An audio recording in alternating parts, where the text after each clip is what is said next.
So lie on your back, have your legs long, have your arms on the floor beside you.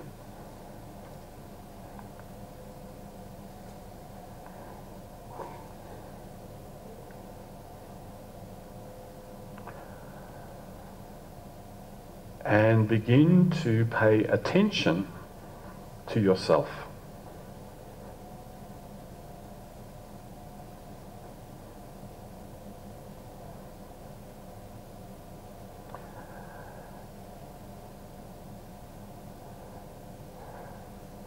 And this business of paying attention to yourself is quite challenging.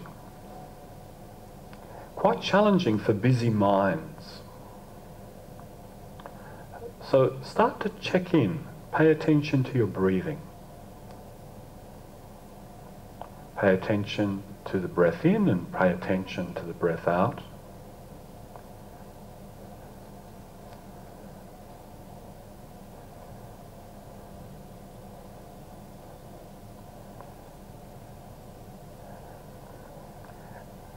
And one of the most challenging aspects of paying attention while you're lying on your back is that your attention can get dull pretty quickly.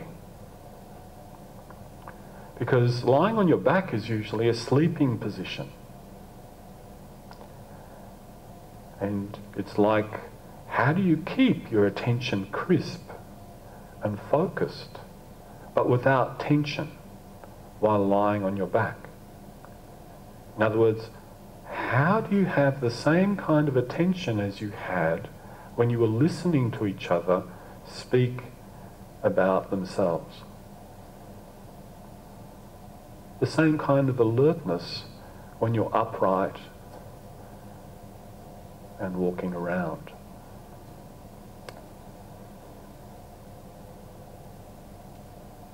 So notice the duration of the in-breath and notice the duration of the out-breath.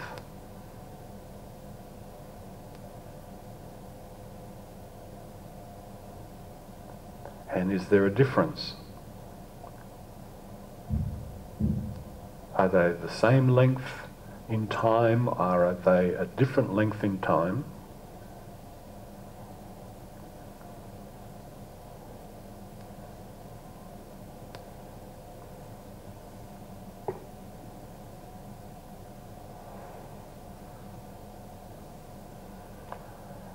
And then keep on paying attention to your breathing, but start to also notice your contact with the floor.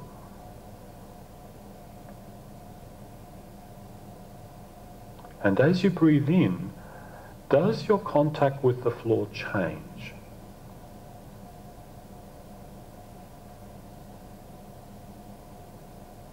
And then as you breathe out, does your contact with the floor change?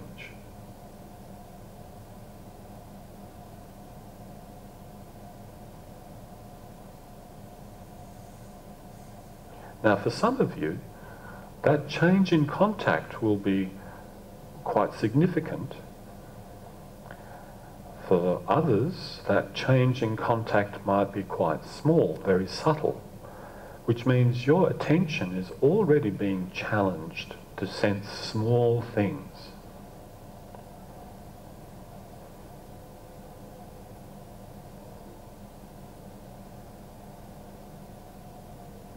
And when I use the word challenge, I don't mean it in any way in its negative sense. It's not a negative, but it's when the sensations are subtle, your attention has to be far more crisp.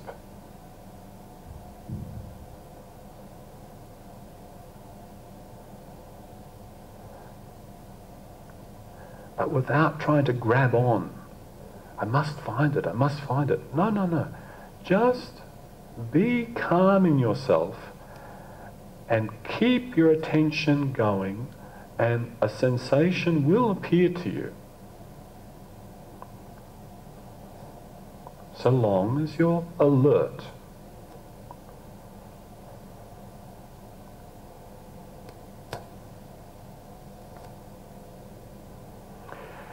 Keep paying attention to your breathing, to the in-breath, to the out-breath, and notice what parts of you are moving.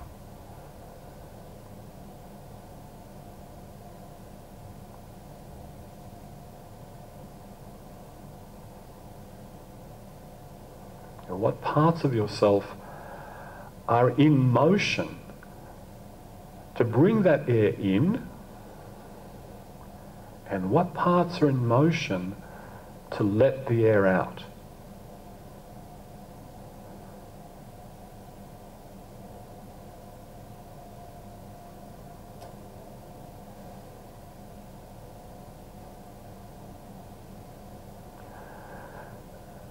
This is already the most primary movement that you can make.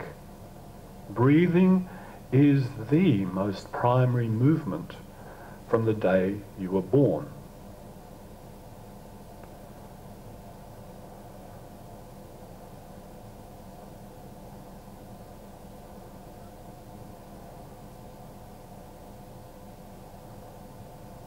Now, when you're ready,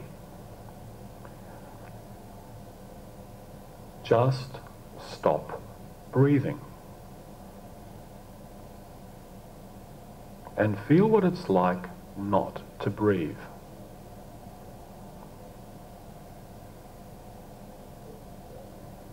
And then, before you feel the need to take a breath in, start breathing again. And repeat that process just several times. When you feel ready, just simply stop breathing. Notice I'm not using the word hold your breath. I'm just saying stop breathing. And there is an intentional act. You intend to stop breathing, and then you do it. And then you intend to start breathing, and then you do it.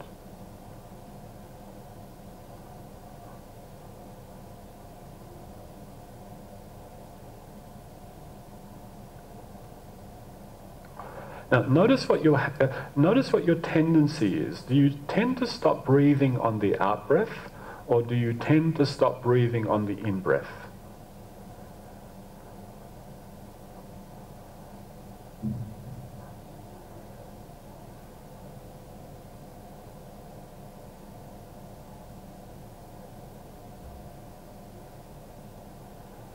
For some of you, you might stop breathing at the end of an in-breath, and for others, you might stop breathing at the end of an out-breath.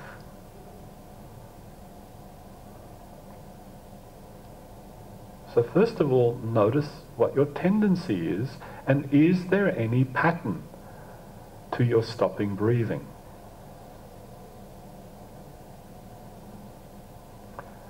And your pattern might be to vary it. That could be your pattern. You could be a varier.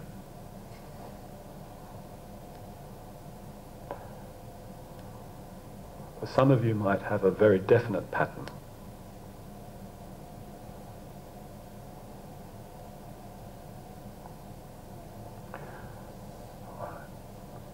So just breathe as you breathe for a few moments.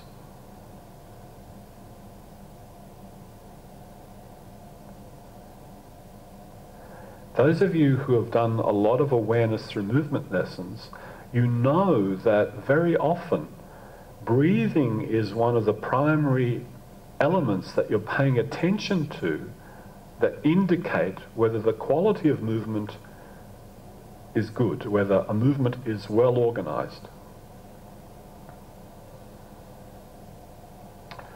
So being able to know your breathing, to get familiar with your way of breathing, is quite fundamental.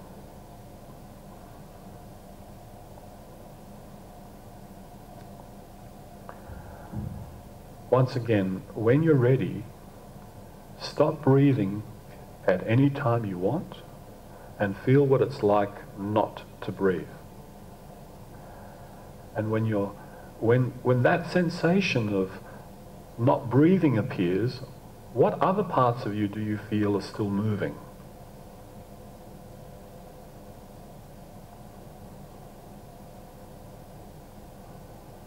So when you eliminate the sensation of movement, of breathing, where else do you sense that aliveness of movement in yourself?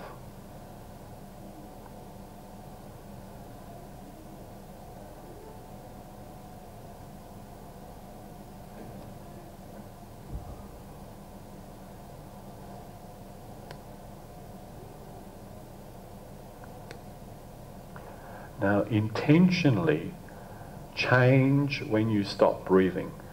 So if you tend to hold it on the out-breath, stop breathing on the in-breath. If you tend to stop breathing on the in-breath, stop breathing on the out-breath, etc.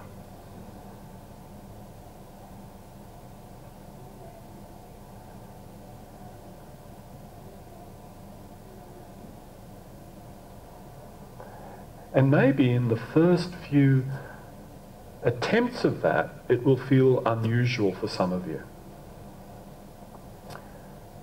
Even though you've probably never been asked to stop breathing before, you have already a preference.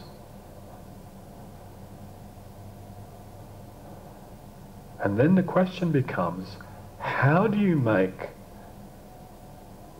the new preference as acceptable as the first preference?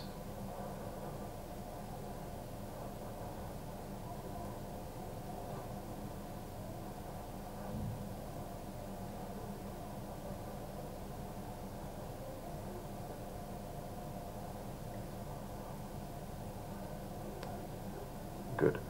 Please just breathe.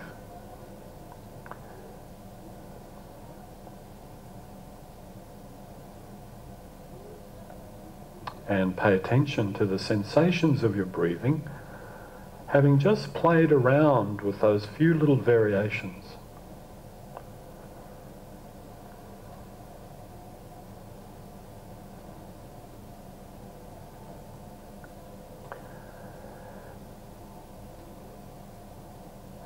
Now, form in your mind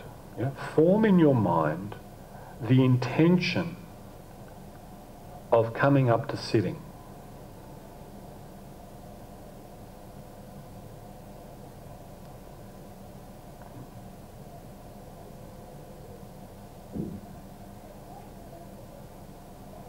And notice what's happening inside there as you're forming that intention of coming up to sitting.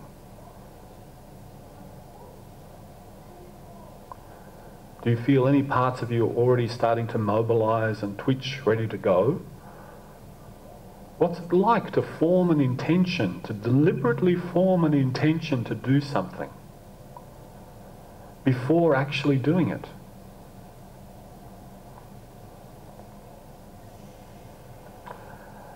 So, start to come up to sitting and then return onto your back. And do that several times, making it a little bit bigger each time until you arrive fully in sitting. Take your time. Please do not be in a hurry. I'm certainly not in a hurry for you. Yep. In other words, grow your intention. Grow your intention. Make it a little bit more, make it a little bit more, make it a little bit more.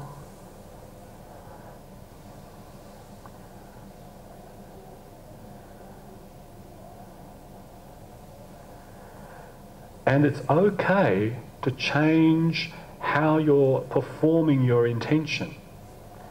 Because every time you go back onto your back, you might think to yourself, I didn't like the way I did it. I might try it this way the next time around. It's the same intention, getting up to sit, same intention, different performance.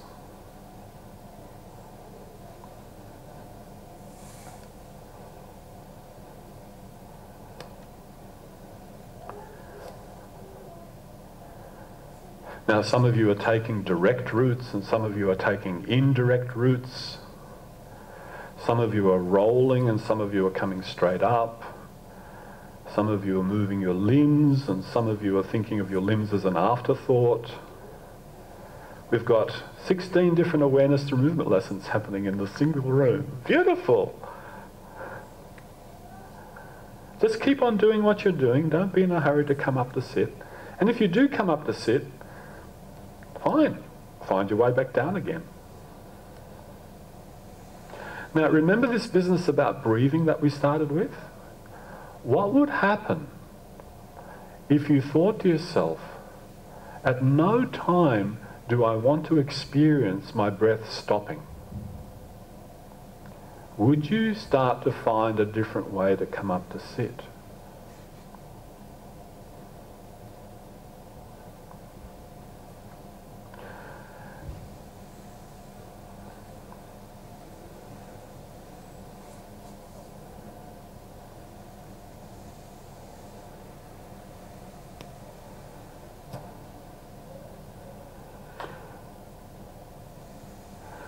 And what you'll start to experience is that the more you immerse yourself in this process, the more you'll start to change a little bit of this and a little bit of that, because if your attention is alert and you're noticing, then your noticing will make you do things differently if you're following that idea of not stopping your breathing. So one little idea, not stopping the breathing, can make you find a way of coming up that feels satisfying for yourself. And that same idea tomorrow will produce something different, and the same idea the day after will produce something different, because each day is different.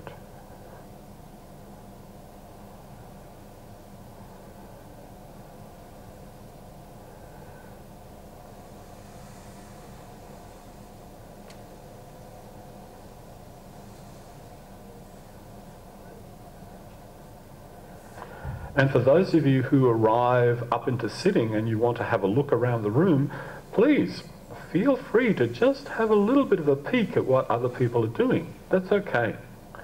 It's not a Feldenkrais no-no.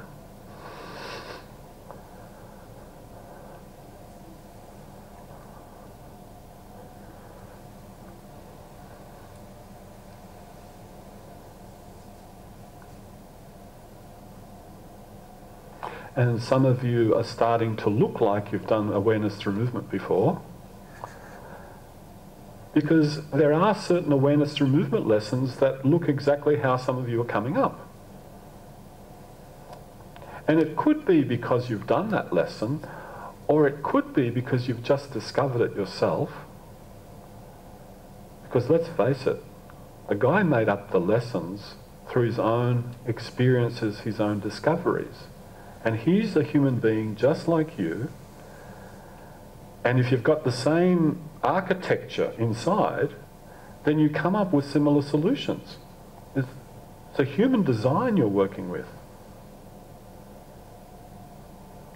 And there are certain ways of moving that produce less stress on the body. There are certain ways of moving that feel less effortful, because we share a common design. So give you enough time, you'll come up with as many lessons about coming to sitting as he did. Yeah.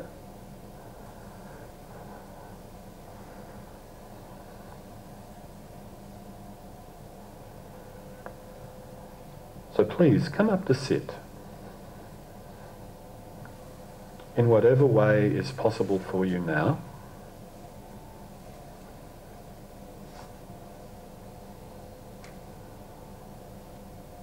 And with your right hand, could you slip your right arm and your right hand behind your head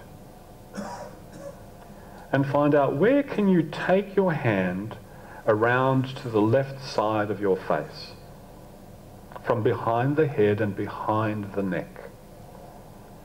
So not above the head, behind the head. Where could you slip that left hand around? Sorry, right. My mistake. Right hand. My mistake.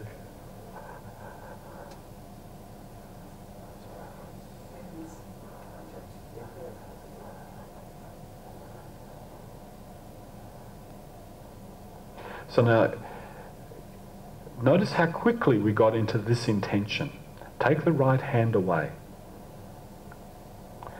And I guess this is where I need to be really explicit. So one of my current interests at the moment is how quickly do we move once something is articulated to you, like an instruction, and how quickly do you get into it? Very often people hear something and before the sentence is even received, the hand's there. So over this next week, at least with me, please, when you hear me give you an instruction, go through that same process that you just did coming up to sit. Form in your mind the intent.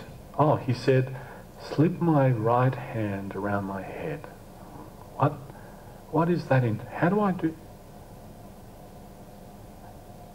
That there's the formation of the intent. That way you have a say. If this is about choice and awareness, if you've already rocketed into it, oh, gone.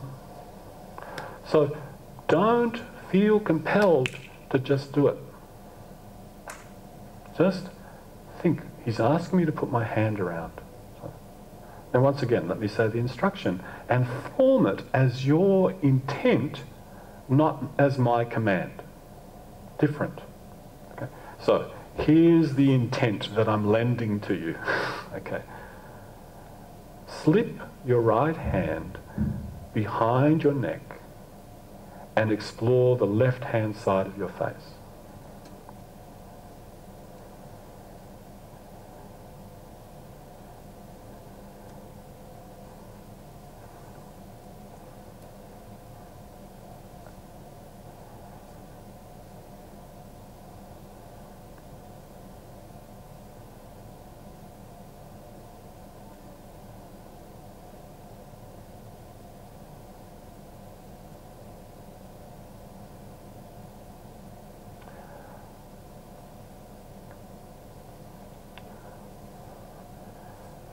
Begin to think to yourself, what are the various parts of the left side of my face? Well, there's the left ear, and then there's the left cheek, and then there's the left cheekbone, the left side of the jaw, the left side of the chin, the left earlobe, the left ear hole, the left temple, and you can continue articulating to yourself, maybe in words, but maybe just in sensation, these different areas of the left side of your face, and you could bring your hand sometimes this way, sometimes that way, and let your right arm move accordingly to where you want to take your right hand.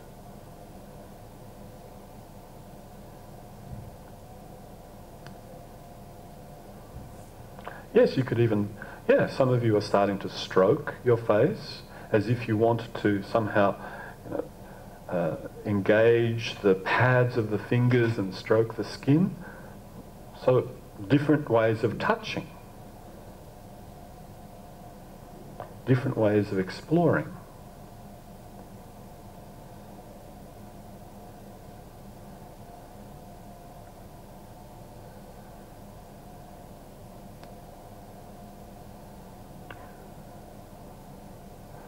And then leave that, please, and lie on your back.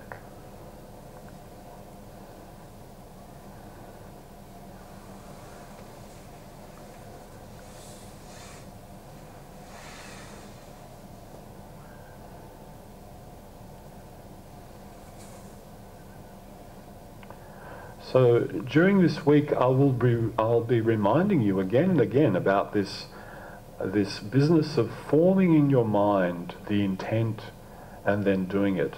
And then it'll be your choice whether you want to practice that or just get on with what's being asked for. It's always your choice.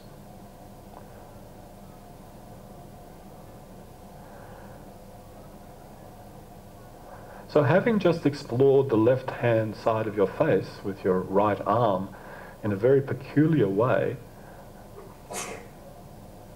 has your sense of yourself changed?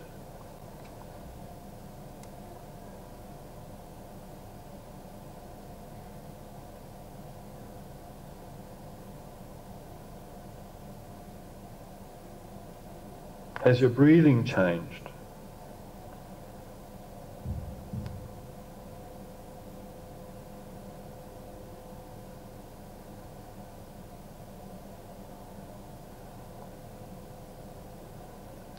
Form the intention to come up to sitting again.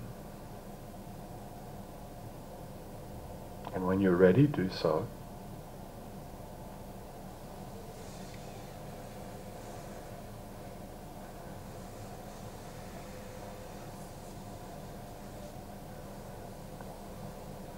And here's a question to have in mind when you start exploring the left-hand side of your face again.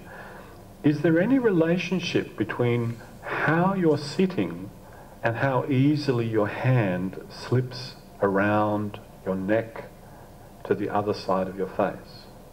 Could you explore that a little bit? Perhaps different ways of sitting make it easier or more difficult to reach around the back of your head to explore the left side of your face. And there are several chairs around the room, so feel free to explore not sitting on the ground but also sitting on the chairs. Because some of you might find sitting on the floor quite challenging, and some of you it might feel like it's nothing, it's a breeze.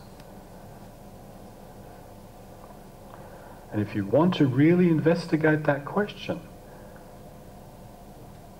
sit on the floor, sit on a chair, it's all sitting.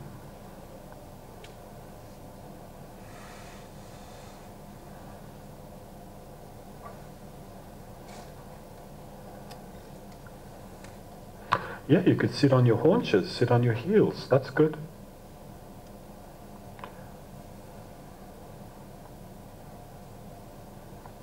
Now, how do you stay awake with your intention? What does that mean? How do you stay alert? How does the attention stay crisp? And some of you are going to chairs, that's great. Please do not feel inhibited. Yeah. It's part of the exploration. I guarantee you, in this training you will all encounter something that is difficult.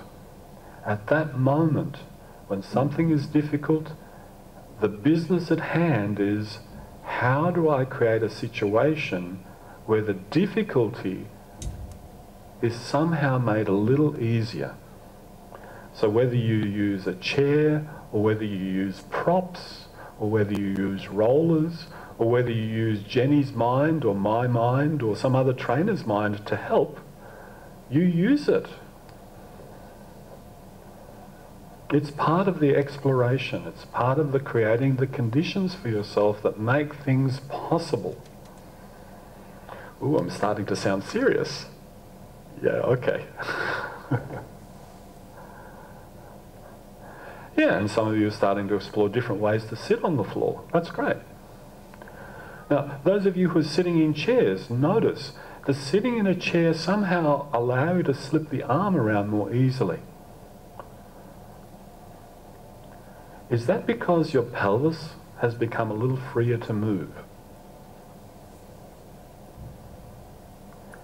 There's something about this business with the pelvis and the pelvis being free to move that somehow is really basic to the organization of human movement.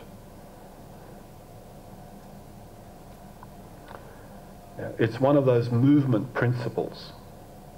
When the pelvis is free to move, the limbs somehow also become freer to move.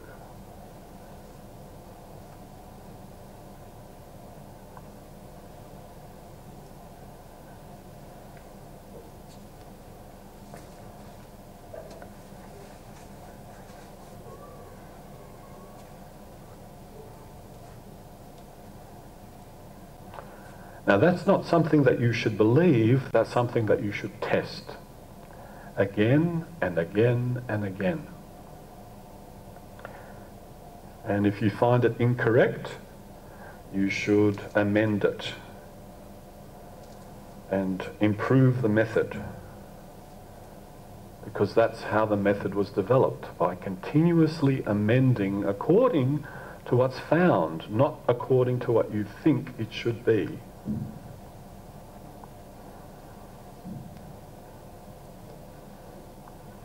Good. We've got a room full of scientists. Excellent.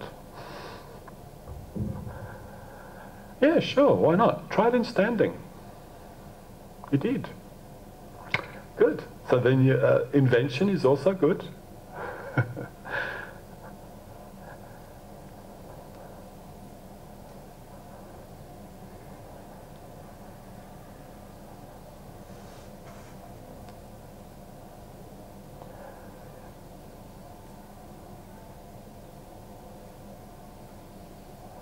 Now, please continue your exploration and let me introduce one constraint. In other words, one rule of the game that is 99% not breakable.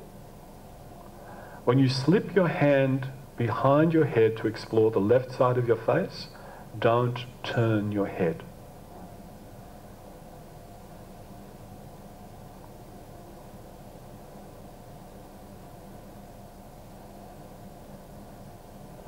In other words, don't turn your head to the left so that your face can come closer to your hand. Keep your head more or less directed forwards, the same direction as your breastbone and your chest is facing, and explore it that way.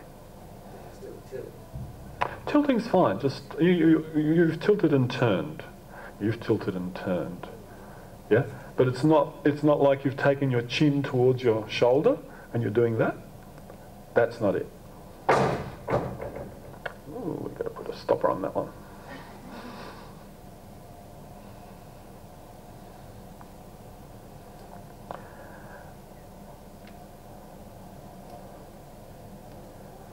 So notice, as soon as you don't turn your head, the arm has to go further. The question becomes, how do you encourage the arm to go further? Is there something about how your chest moves or doesn't move that will allow you to take your arm further? In other words, to get to those places on the left side of your face that you think are impossible to get to.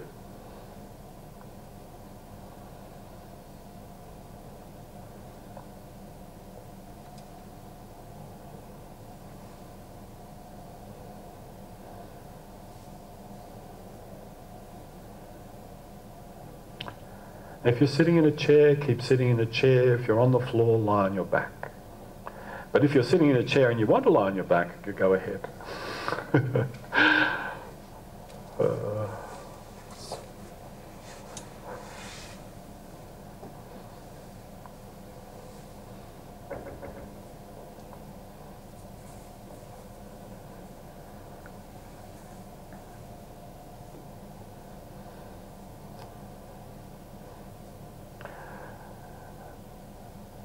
So this is just a little reflection that's linked to what I said earlier. And that is, most of us do our things during the day, our work, or play with our children, or amuse ourselves, or whatever we do. And we just think it and we do it. And thankfully we can do that. We've matured to a state where we can just do those things. We've gone through the apprenticeship, if you like. We've also gone through the apprenticeship of not being able to do that. As infants, to have something just out of reach and not being able to get it because we don't know how to mobilize ourselves yet. So what you're doing in awareness through movement is you're starting to expose, put into the spotlight, that process of having an intention and then realizing it through motion.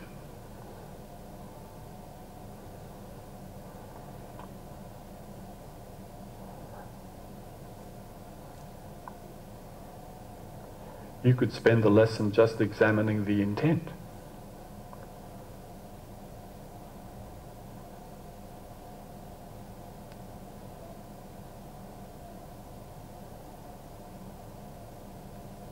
Please form the intention to come to sitting, and then from there to standing.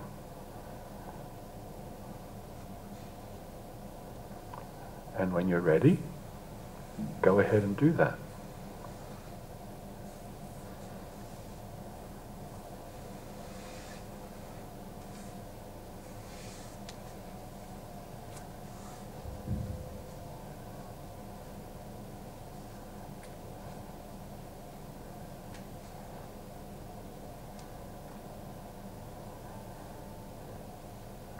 And now that you're all standing,